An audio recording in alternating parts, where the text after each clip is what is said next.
welcome back to Butterfly Patch, and we're doing part 2 of navigating and understanding the terminology of the design centre on the Luminaire. If you've got a Stellaire or an XV, this video is also very useful because there's a lot of similarities on all three machines, although this machine will have some features that the other two machines won't have, but most of them you will have, maybe in a different place, but they will be there. And we left off from the last video looking at the top section, and we're now going to investigate line properties and fill properties. So what is line properties? This is what, it is what it says. You've got the options here of these icons and what they do. They basically your pattern drawing. So you can, let me find the pace in my notebook so I don't forget anything, because a lot of people ask questions on this for me. Right, so we've got the line properties here. So this one, and that enables us to draw and create freehand shapes. Yeah, so it's basically, we can draw freehand with this. So we click this, we can choose any stitch type. So if you want it to be zigzag, and we're on black, and basically if you've got that touched, you can just, because it's freehand, you just draw away on the screen anything you want. I'm just doodling just to show you what that does. It's just a freehand drawing tool. Delete that off. Let's go back into that. This second tool it draws shapes, but it closes them automatically. Now what I mean by that is, we'll have a look again. So we've got it on there. When you draw the shape, it will close the shape. So if you're going to do a fill stitch, the shape will be completely closed. Like when I shown you on that last bit, I hadn't completely closed it. So we're going to start here. Can you see this red line? That is the line that's going to close my shape. So if I want to do a square, a bit wobbly here, I know, let go, and it's made me a completely closed shape. Triangle, completely closed shape. So it just closes it. You know now that they are completely closed should you want to fill it. There you go. And that's basically that tool.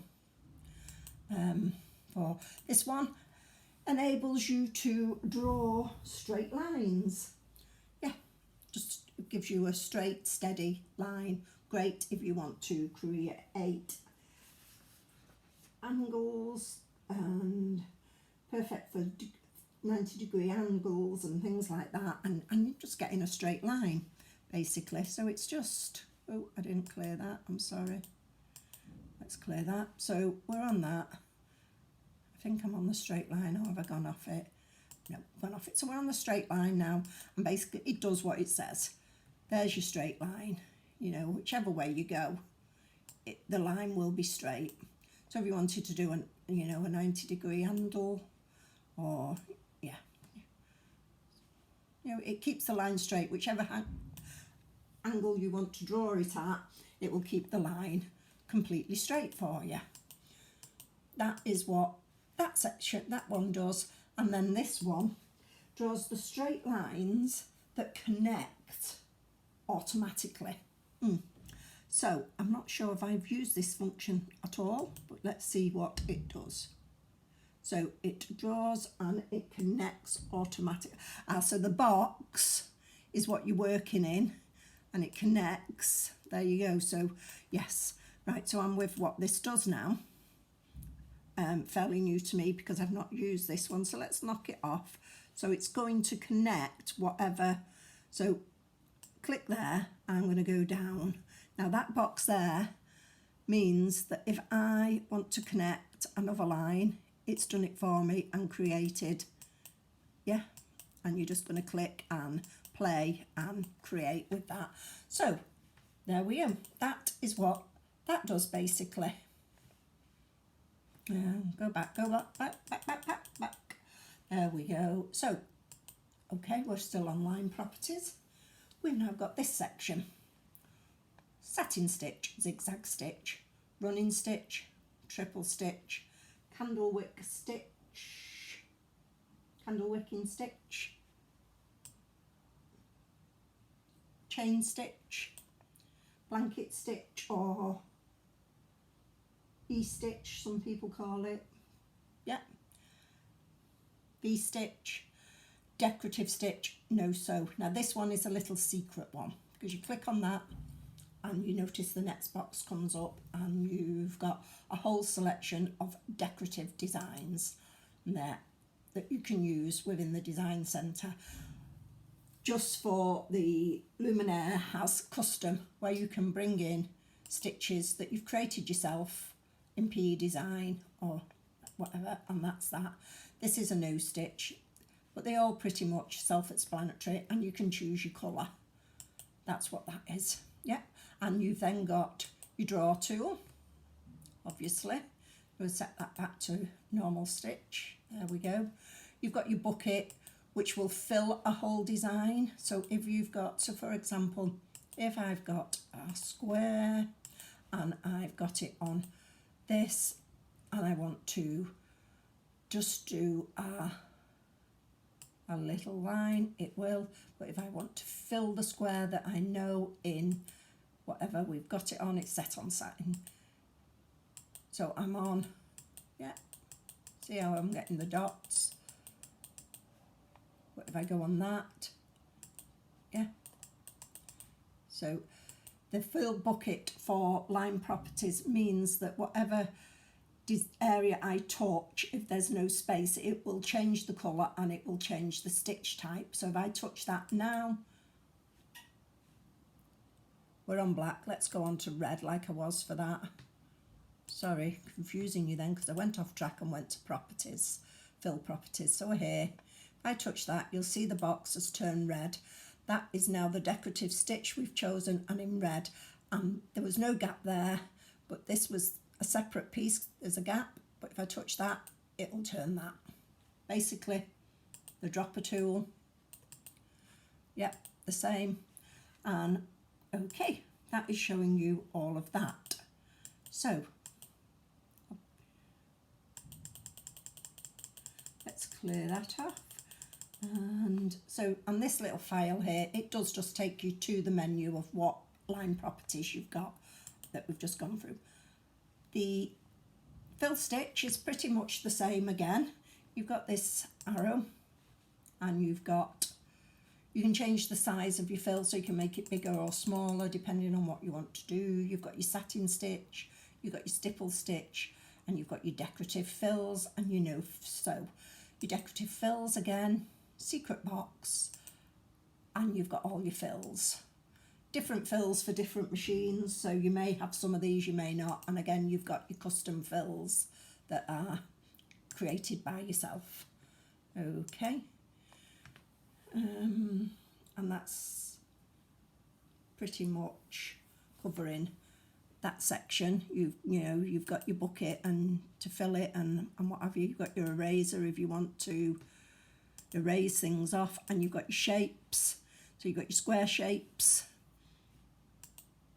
your different shapes, your open shapes, your stamps, your hoop size. That's for my scan and cut, and that's that.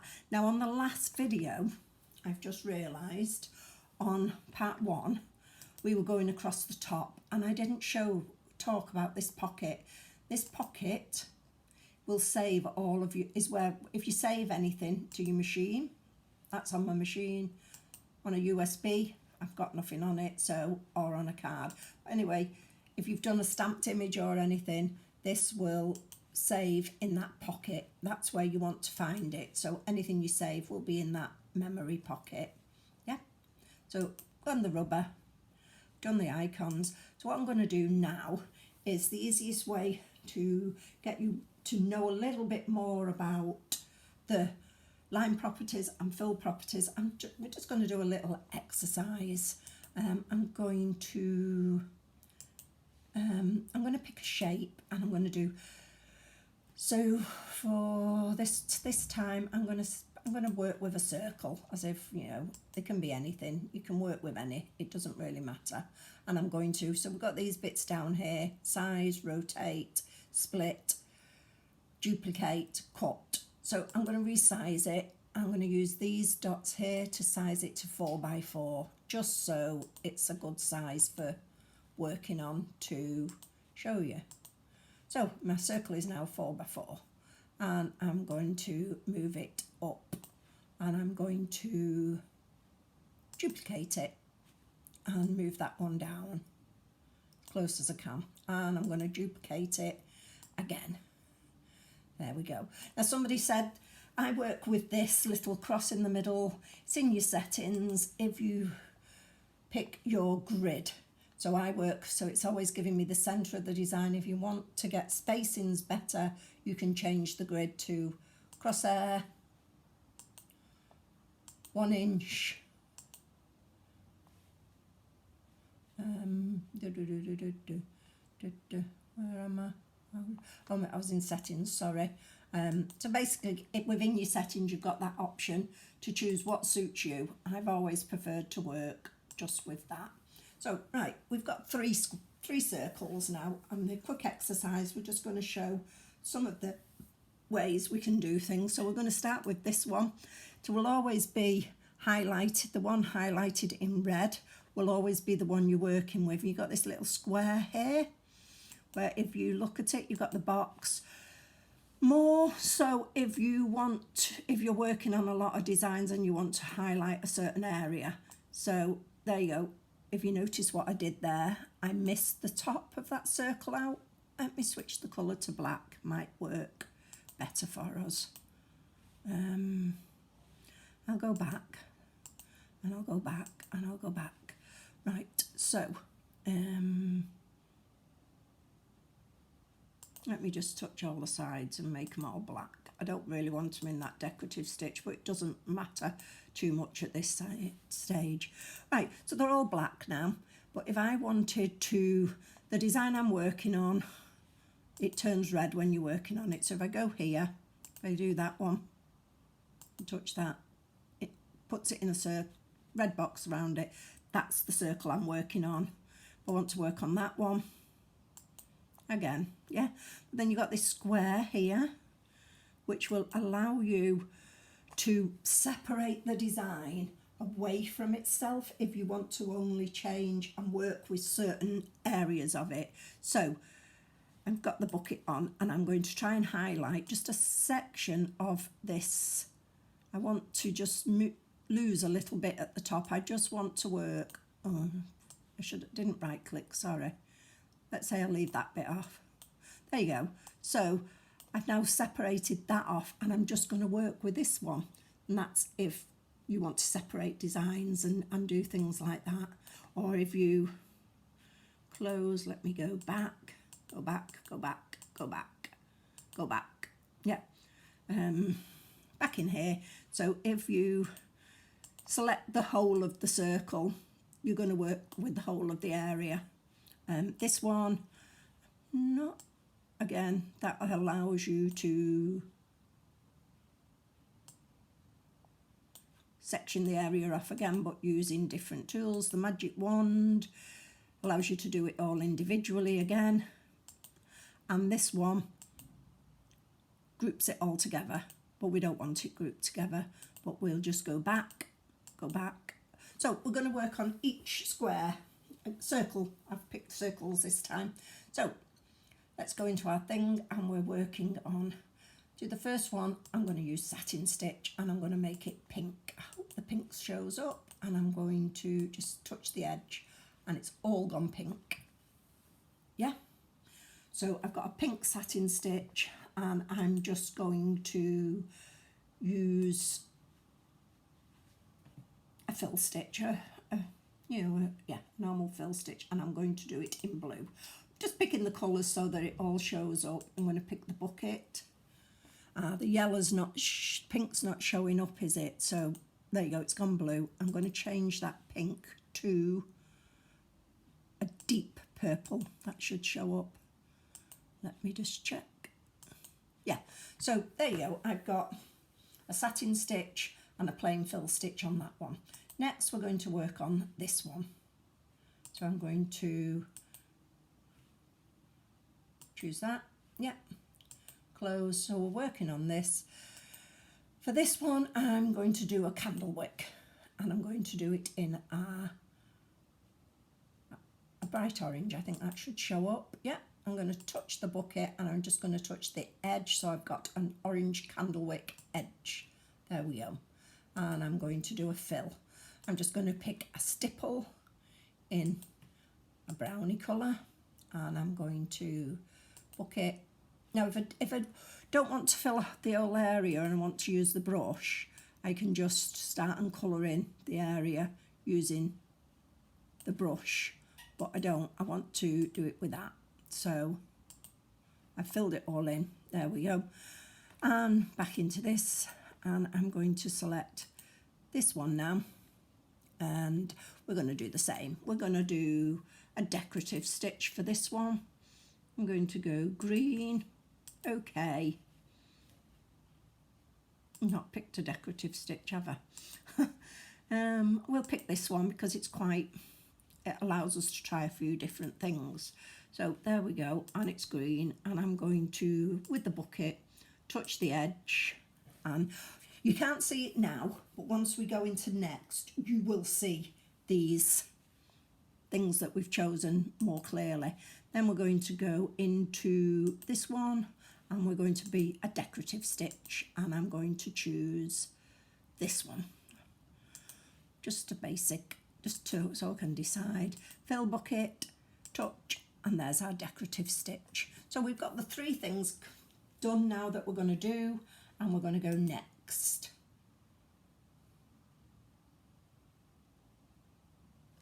Bit chance to load. So here we are now.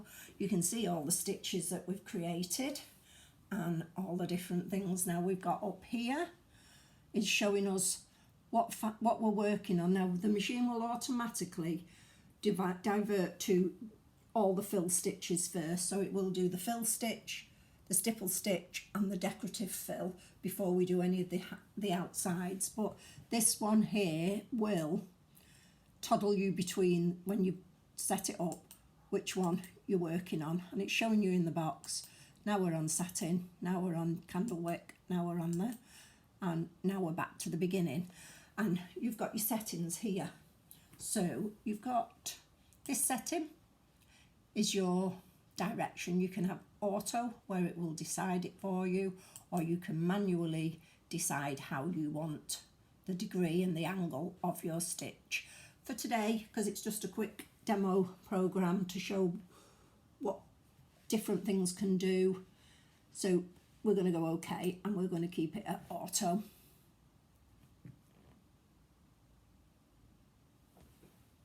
This one is the density, so you can alter the density of the design. Not by an awful lot, you can go down 10%, it lets you alter. There you go.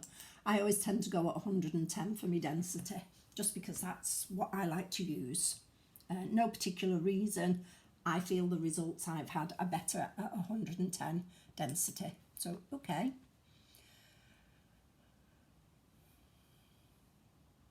This one. This is your pull compensation. This basically is where, depending on how dense your design is and the fabric you're using, the stitches will pull the fabric in. And this is where you get created with puckers or edges that don't match the outline, things like that. Your pull compensation, you can alter it accordingly. It's quite a complex thing to learn for a beginner, and I usually just stay with what the machine has given me. Once you get better and you know a little bit more, and we can go into it in more detail as we progress with different videos. That's your pull compensation, and this one is your understitching, and it's off here. But with a fill stitch, I always turn it on, because the understitching is what gives you the support for the design, which is going to be stitched on top of it. So I always put understitching on. My preference, you might choose differently, but there you go. we've dealt with that one. We're going to now, it's just updating itself. We're going to now switch to the stipple. And again, we've got the run pitch, so if you want the stitches and pitch a little bit bigger, we'll just play around. I'll go to 1. Okay, that's done that. This one is your spacing, so how much spacing you want. So we'll go up to 3 for this, just to show you what the settings basically do. There we go.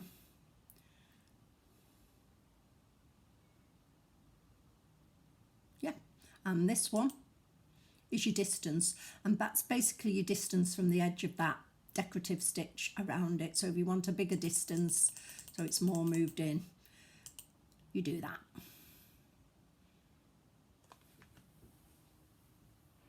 Yeah, done. Yeah.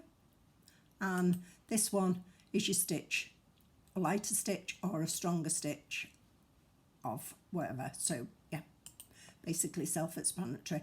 We're going to set that one. Oh no, we're not. We're all done now. So we're done on that section. We're going to move on to the decorative fill. There we go. Can you see in the file here? It's fetched up our decorative fill, and we've got all these options for decorative fill. So we've got the size. We can make it bigger, we can make it smaller. That within itself, the size can alter the decorative fill as well. So even though you've got one decorative fill with these additions now, you can completely alter what that decorative fill looks like just by changing sizes. As you can see there, it looks very different to what it did before. Direction, it's just your direction of your stitching and the pull of it. I'm not too sure what it will do for us on this design, but let's have a look what we bring up. Yeah, I think it's changed the direction of it. I'm going to go back to the beginning for that one.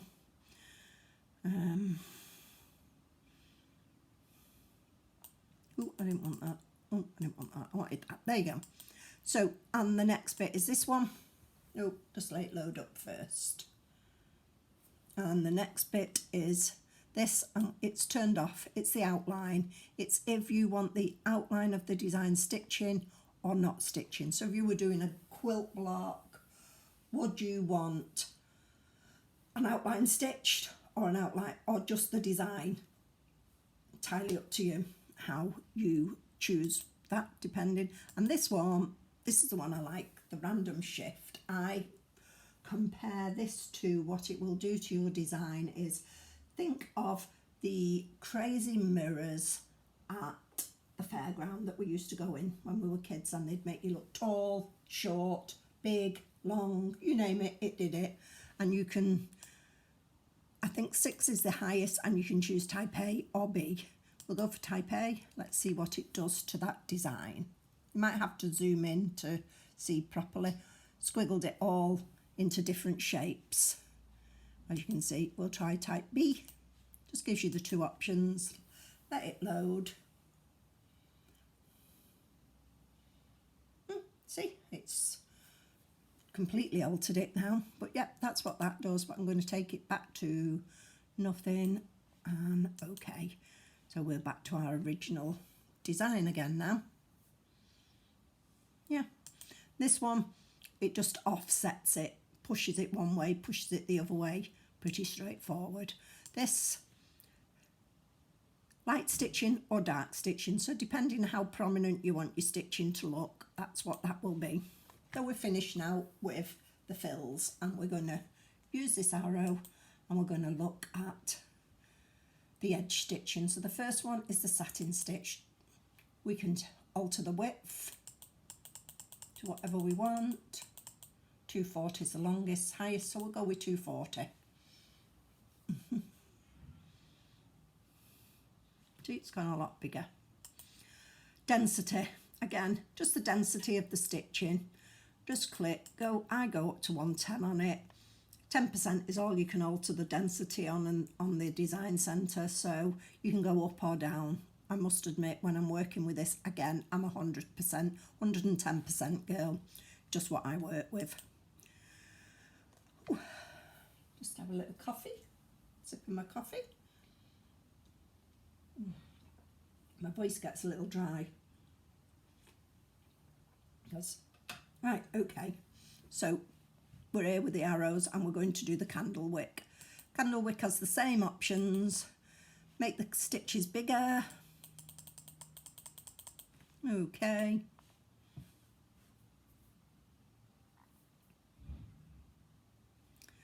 Make the spacing bigger, bigger gaps in between.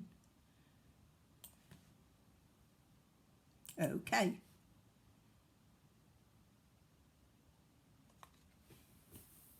Yeah. So, and we're working with circles here, but bear in mind you can work with any of those shapes. So if it was a square and you wanted to do quilt blocks, you'd work with a square. If you're doing a patch, you can work with circles or whatever, and you can join shapes together as well and things like that. But this exercise is just to show you the settings. We're going to do lots of projects over the next few videos. So here we are now with the final one, and it's our decorative stitch. Now we've got 3 settings for that. We've got the size, so we'll make it a bit bigger, fair bit bigger, so it stands out a bit there. It's a bit lost, isn't it, on the fill stitch, you know, having a decorative stitch like that on that fill stitch, but wait and see. Then you do your spacing, so give it a good few more spaces. There we go. It's not much I've done it by, but I've done it. And there you go. You can see, you can only just about see it because it's over the top of the decorative fill. If you look where the arrow is there, it's the little green. But this one allows you to flip that design, so you can have it on the inside or you can have it on the outside of the shape. Obviously you don't want it on the inside here because it's taking over your decorative fill, so we'll flip it and it's now okay. Yep. Okay, we've now, it's now gone to the outside of the design, so it looks much better. It's got better options that way, hasn't it? Yeah, so we've done these 3 squares now. I'm going to save it to memory. There you go. And I'm going to save it to the machine memory because I've not got a USB in, just so we don't lose it before we send it to embroidery. But one more thing I'll show you now is this chain icon.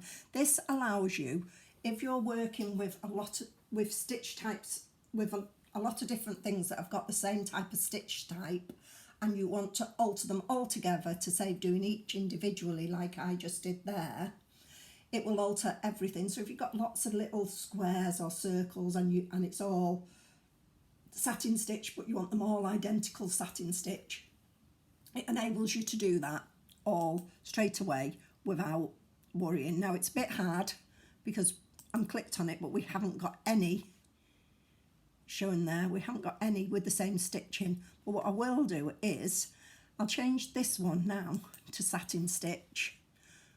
Let me pick, so I'm going to go pick this and I'm going to change it to satin stitch, just so you can see what this chain does.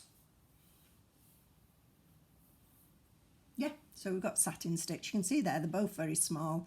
I'm going to click that. Now, when we clicked that before, this wasn't showing up. Can you see it's letting us know that there's 2 designs? And I'm just going to click it and yeah, okay. I'm just going to click that and okay. And no, I don't want to set. Why is it not? So I'm going to click it and we're going to increase it to, we went to the biggest, didn't we? We went to 240 with that. So we're going to go 240 and we went 110%. So we're going to go 110%. Okay. So it's automatically changed the 2. I know it's not changed the top one because it was already at that setting, but then let's say I want to change them both to 140, 120, 100. It will automatically, as you'll see there, change that. There we go. And that's how you do it. So now we've done everything, and we're going to set it, the one that I keep pressing that I shouldn't press. Convert to embroidery pattern and exit my design center. Okay, if you click OK, that's going to take it to your embroidery section, ready to be embroidered. If you haven't saved it in memory, you will not be able to alter it. If you save it in memory, here, click memory and save it to your machine or USB. It means should you get it on embroidery and you stitch it out and you don't like something, you can alter it from the memory in Design Center again to suit. If you've not saved it, you won't be able to alter it if there's something you don't like. Okay, and there we go. That has gone over to ready to stitch out. So that is the end of that section on Design Center. Part three is we're going to cover. Let me go into it. Part 3, which is the next video. We're going to look at the eraser and the stamps. These shapes, we know about these shapes. So we're going to look and this stamped image more focus. Okay, thank you very much for watching along, and I will see you in part 3.